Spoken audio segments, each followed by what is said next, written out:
Les amis, ravi de vous revoir. On est dans un cadre assez sympathique puisqu'on est sur les bords de Loire, mois d'août.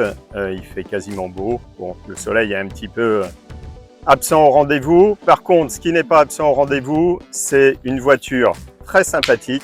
On va vous la faire découvrir en long, en large et peut-être même vue du dessus.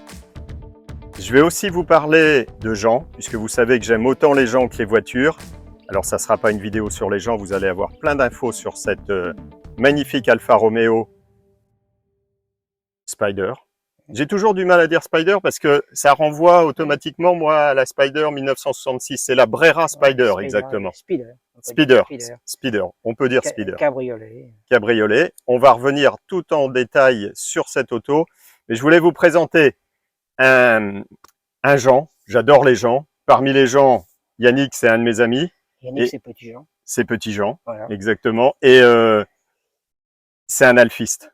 Oui. Et les alphistes, c'est quand même des gens un petit peu exceptionnels, puisqu'il n'y a pas d'alphiste amateur, il n'y a que des professionnels.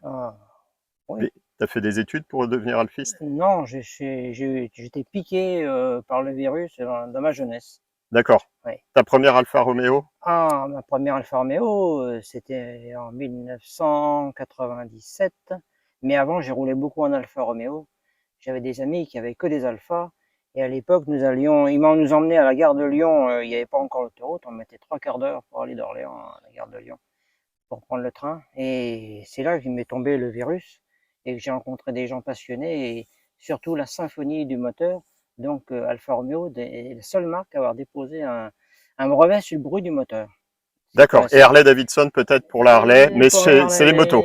C'est pas la même chose. C'est différent. Oui, c'est différent. D'accord. C'est le seul constructeur. Ça veut dire quoi, Alfa, Yannick? Alors Alfa, ça veut dire Anonymat Lombardie Fabrication Automobile, par monsieur Nicolas Romeo depuis 1910. Voilà, ça, les alphistes, ils connaissent tous l'histoire.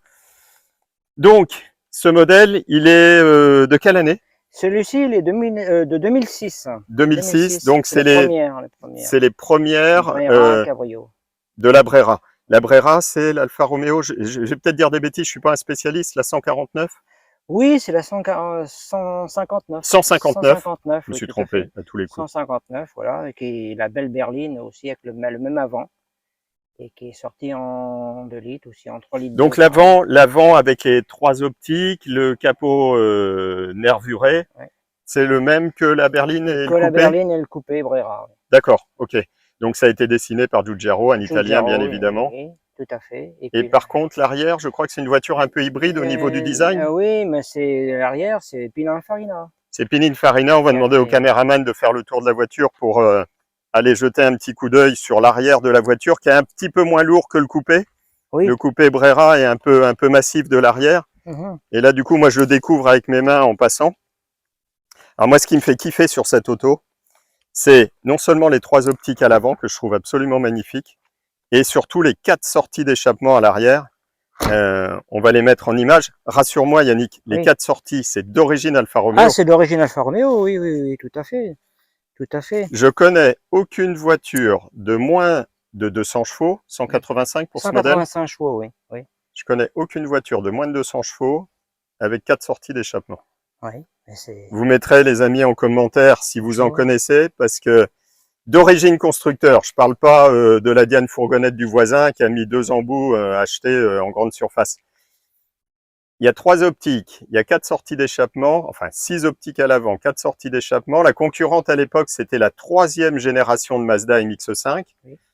Ça justifie le prix, 10 000 € de plus. Je crois que ce modèle valait 35 800. Oui. 35 800 hors option. Hors option, oui. Il y avait quelques options sur le modèle juste après, parce que celle-là, c'est vraiment les toutes premières. Il y avait les Xenon à 500 €. Il y avait le chargeur CD.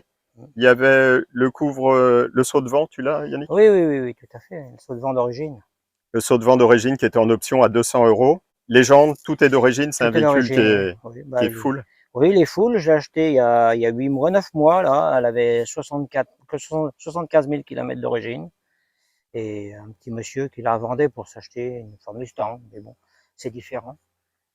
Qu'est-ce que tu avais comme Alfa Romeo avant? Puisque tu avais forcément une Alfa Romeo. Oui, j'en ai eu 8 des Alfa Romeo. D'accord. La première, c'était la 164 V6 3 litres, pardon. 164 V6 3 litres. Après, j'ai eu des 146, j'ai eu 246. J'ai eu deux Alpha 156. J'ai eu une 159, 3 litres 2. Et puis, j'ai eu deux Alpha Montréal V8 injection Exceptionnel. exceptionnelle. Je les ai eu 11 ans. Bon, le problème, c'est l'entretien, quoi, qui est très Les coûteux. amis, Et puis, allez voir des vidéos sur l'Alfa Romeo Montréal, Montréal, un de, modèle vraiment exceptionnel de avec un 1970. V8. Ouais, V8, Allez découvrir cet Alfa ouais, Romeo. avec le système d'injection Spica. Excellent. C'était une très belle voiture, mais très dure à entretenir. Et... L'ouverture du coffre, c'est Ah ben, c'est électrique. électrique, hein, il faut la clé. Les petits détails. Donc celle-ci est en intérieur velours, ouais, si je ne m'abuse. ouais. Quelle couleur, Yannick? Elle est rouge. Il y a une référence, c'est un rouge quel C'est le rouge. C'est le rouge Alfa Romeo. Rosso, ouais. Comment Alors, tu là, dis? c'est Rosso, rouge.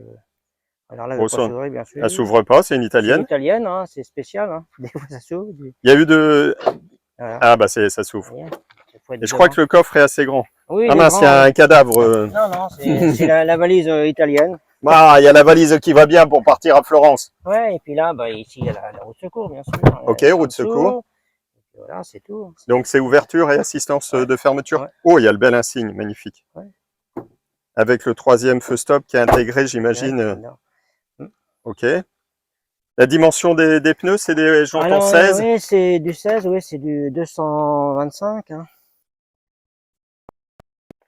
225, 45. 225, 50, 17, celle-là. Ah, 50-17, ok. Donc ça devait être une option parce que elles étaient aussi en 16, Ah ouais. en 2,15, 55-16. Ouais, mais c'est... En 17, c'est plus sympa. Oui. Je vais regarder le dessin de la jante. Ouais, bah c'est... Il a 16 ans, hein, elle a 16 ans. Non, il est sympa. Hein. Elle a 16 ans, c'est une voiture qui est toujours au garage. Qu'est-ce qui te plaît particulièrement dans ce modèle? Ah ben moi, ce qui me plaît, bah, c'est le cabriolet, et puis la sonorité du moteur, et puis... Donc là, on est sur le 185 chevaux, on l'a précisé tout à l'heure. C'est le 4 cylindres 2 litres 2. 2 litres 2, oui, tout à fait. Donc c'est JTS, si j'ai bien lu ma fiche. JTS, c'est ça.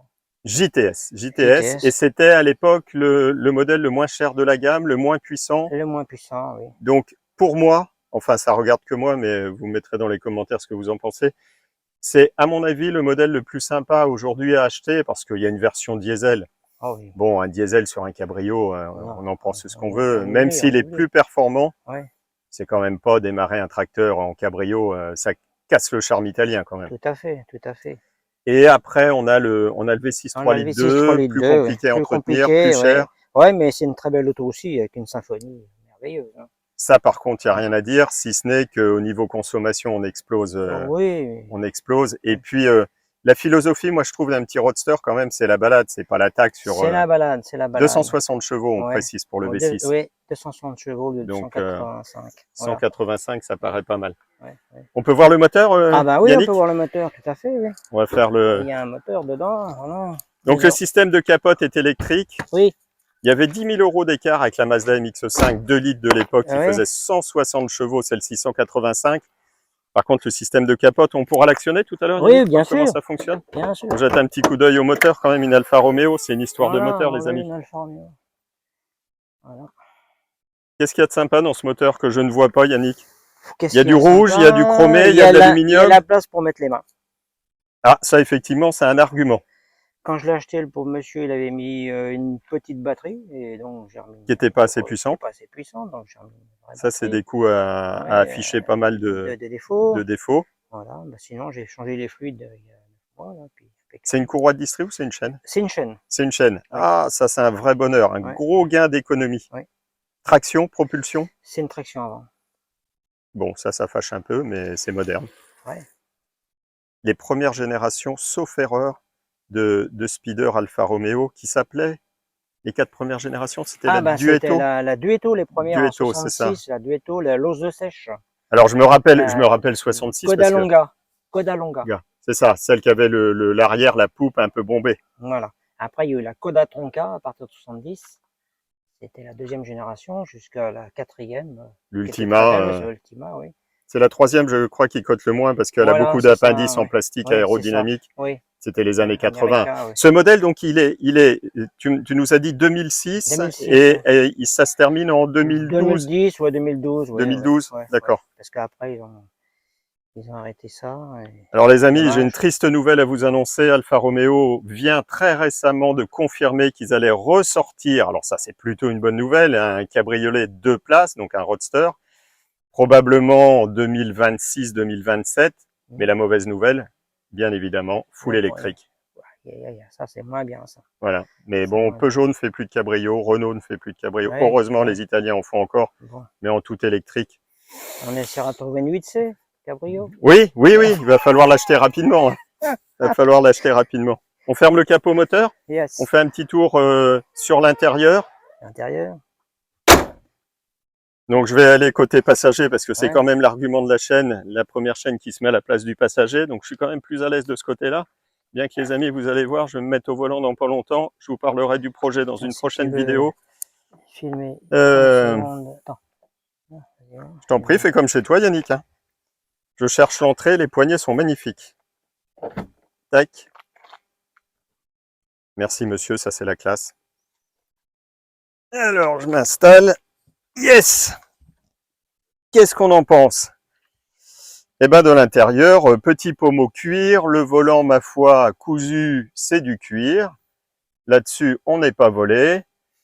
Alors, ouais, un plastique grainé, ma foi, visuellement peut-être de bonne qualité. Au niveau du toucher, on est sur des plastiques un peu durs. Bon. Frein à main classique.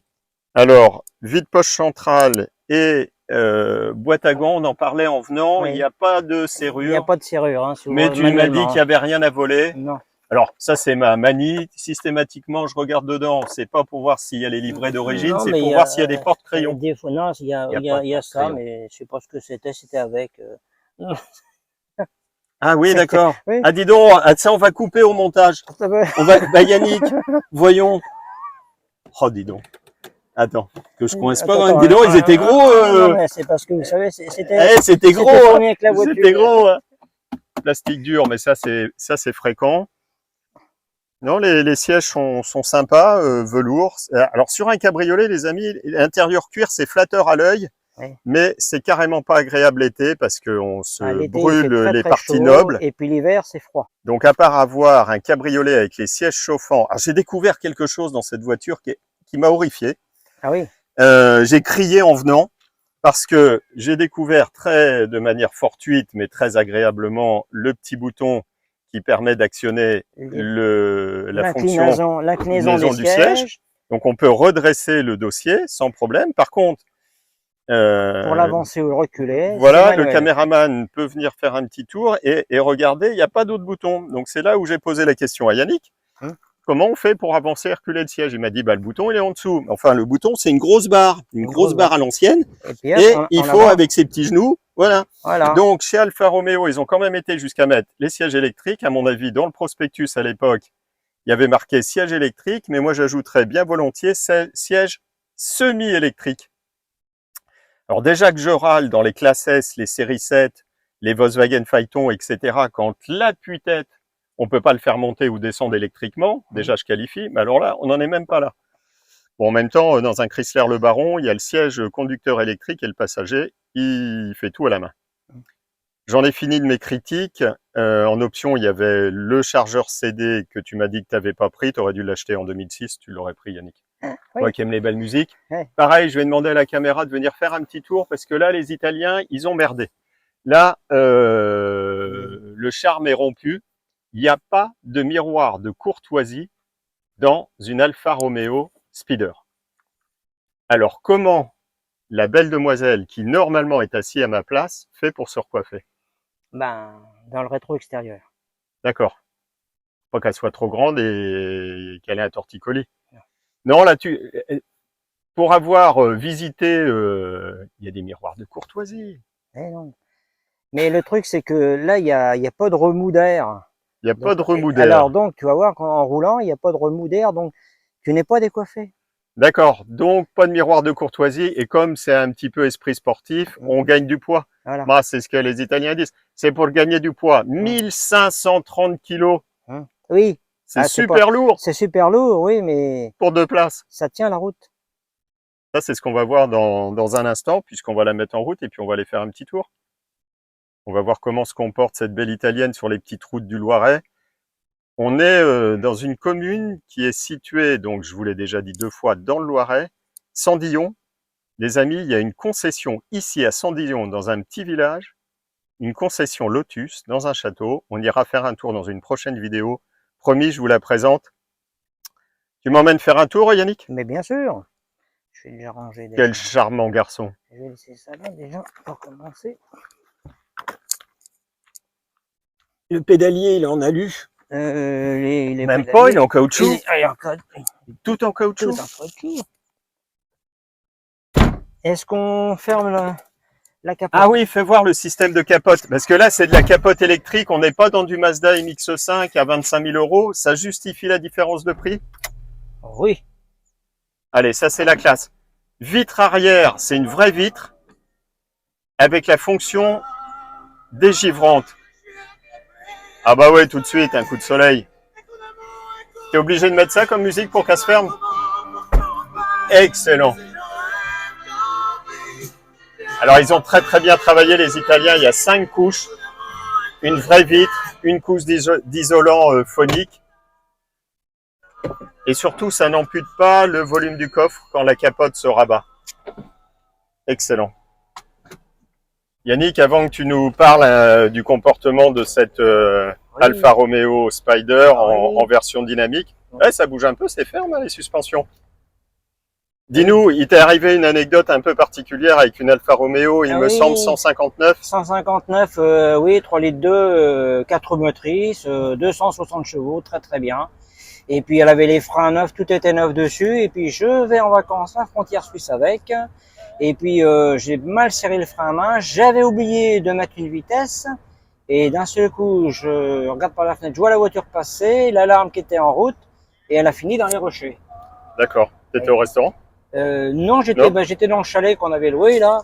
Oh la et vache. ça fait mal quand même parce que bon. Ça faisait longtemps que tu l'avais, la Une voiture? semaine. Une semaine. Donc, Du coup, au niveau assurance, ça se passe comment? ça s'était passé qu'elle avait 10 ans, elle avait 100 000 km, donc je l'avais assurée au tiers, bien sûr. Donc, j'ai reçu la carte grise 650 € après que j'ai cassé la voiture. Et bon. Et Bon, elle est les partie amis, pour la casse à 500 €. Oh, la vache. Voilà. Les amis, serrez le frein à main, mettez une vitesse, faites quelque chose. Surtout en montagne, il faut toujours mettre une vitesse parce que là, je vais serrer le frein à main, mais vu qu'elle était chaude, les freins étaient chauds, et en refroidissant, ça se dilate. Et donc, la voiture est partie dans le ravin. Et là, heureusement qu'elle n'a pas tapé dans les chalets qui étaient en bas, parce que là, on aurait été très mal. Sans rancune, tu peux prendre soit à gauche, soit à droite, comme tu as envie. Oui. Sans rancune, donc une nouvelle Alfa Romeo, une petite jeune fille de 2006. Tu me disais que on sentait quand même le poids à la conduite. Oui, on sent surtout sur les routes qui sont un peu bosselées, un peu en termes de dynamique, on sent vraiment que ça bouge un peu. C'est pas fait pour faire une voiture de course. C'est pas une voiture de sport. C'est une voiture de sport. C'est une bonne routière aussi sur l'autoroute, mais sur les routes de campagne, les départementales un peu bosselées, c'est pas ça du tout. On n'est pas en panne, les amis, on est juste arrêté au feu. Voilà, c'est vert. Et niveau consommation, le constructeur indique 9 litres 4 en consommation oui, mixte. C'est ça, oui. 9 litres 4. Ouais. T'es à peu près dans les clous. On est dans les clous, oui. Mais une boîte 6, c'est beaucoup, hein. C'est souple. Hein. C'est ça qui est bien, c'est que on monte pas trop dans les tours. D'accord. Les chevaux, j'ai vu qu'ils étaient relativement hauts, enfin relativement hauts, 4500. Oui. Mais je monte jamais à 4500. Non, t'as bien raison, non, Yannick. pas... Donc maintenant, elle a combien de kilomètres? Celle-là, là, 75 272. Donc ouais, tu as déjà fait un petit peu plus de 15 000 km. Ouais, c'est sympa, oui. Le compteur, il marque combien, vitesse max? Vitesse max, il marque 260. 260. Ouais. Pour une vitesse réelle de 220 km/h, ouais. Ça doit être le même... Ah ouais, on sent... il respire bien, le petit 4 cylindres. 185 chevaux, les amis, c'était la puissance d'une BMW 528i. Donc, c'est tout à fait raisonnable. C'est pas un 6 cylindres, mais pour un 4 cylindres, il a un joli petit son. Il est sympa, oui. C'est une bonne petite voiture de plaisir, de loisir. Et puis, on a un avantage, c'est qu'on est regardé. Oui, mais sans avoir de... Non, mais ça fait de l'envie quand on est dans les concentrations de voitures. Il y a plein d'autres voitures et les gens, ils accrochent sur ce cabriolet parce qu'il n'est pas courant. Hein. Absolument. Il n'est pas courant et puis il attire l'œil. Et c'est pas ostentatoire en même temps. Non, non, non. C'est pas une voiture Alfa Romeo, ouais, c'est ça. Romeo, quoi,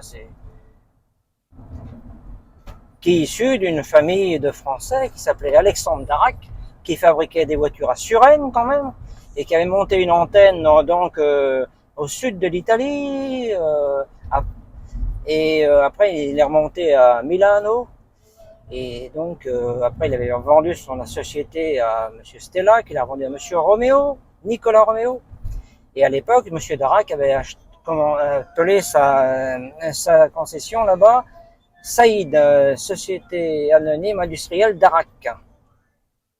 Après, M. Nicolas Romeo a appelé Alfa Romeo à Alfa, donc Anonymat, Lombardie, fabrication automobile, depuis 1910. Et ils ont toujours fait de la compétition, ces gens-là. Ils ont toujours eu des voitures de compétition. Ils avaient une écurie Alfa Romeo. Ils ont été en Formule 1, ils ont été en Formule 1, bien sûr. Et ils ont fait les 24 heures du Mans. Ils ont gagné plusieurs fois. Et donc, ils avaient comme pilote Enzo Ferrari, après, il avait Scuderia Ferrari. La Scuderia Ferrari, eh bien, et c'était des Alfa Romeo jusqu'en 1940. Et Enzo Ferrari, lui, voulait que ses voitures soient jaunes, parce que son écurie, c'était jaune. Mais en compétition, toutes les voitures italiennes étaient rouges, obligatoirement. Les voitures françaises bleues, les voitures anglaises vertes. Ouais, c'était une couleur par nation, c'était le Grand Prix des Nations à l'époque.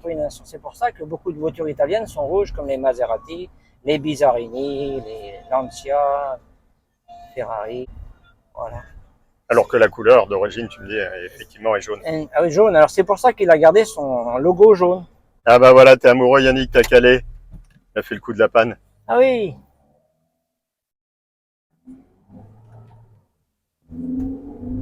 Tu fais partie d'un club Alfa Romeo? Non, non, j'ai fait partie d'un club Alfa Romeo, mais parce qu'à l'époque j'avais les Montréal. Et le club Alfa Romeo, c'est des 4 cylindres. Et ils aiment pas du tout les Montréal avec le V8. Donc, je passais mal dans le groupe. Et le truc, c'est que quand j'allais à Rétromobile, je payais mon adhésion pour l'année. Et puis, ils me disaient merci, au revoir. Donc, j'ai payé 2-3 ans. Vous imaginez, alors ça c'est vraiment, c'est d'une mesquinerie énorme et on retrouve les travers de l'être humain partout, dans tous les domaines. Ouais. Même dans les domaines de passion, on est là juste pour se faire plaisir. Oui. Il suffit que, moi j'ai connu ça avec un coupé 504 qui avait été un peu trafiqué à l'époque et on était exclus du groupe, mais c'est absolument énorme que dans un endroit où on est là juste pour se faire plaisir, une Alfa Romeo V8, ça reste une Alfa Romeo. Eh oui, mais voilà. Non, mais les Montréal sont c'est ça, des intégristes. Merci Yannick pour cette petite balade et plaisir, pour l'essai de cette petite Alfa Romeo. Ça coûte combien actuellement ça coûte 15 000 euros. Monsieur. 15 000 euros. Ouais. Écoute, hein, on va s'en acheter deux. Faut se faire plaisir. De plusieurs couleurs. C'est important. Oui, absolument. Et ces vidéos, elles sont là pour donner envie aux gens d'en acheter. Exactement. Et on aime tous les gens qui se font plaisir. Voilà. Et puis comme ça, les Alphas sont mises à l'honneur. À la bonne heure. J'espère que le caméraman a filmé les 4 sorties d'échappement parce que j'en ai parlé dans la vidéo, les amis. À très vite. Peut-être pour une voiture électrique, on ne sait jamais. Ciao, ciao.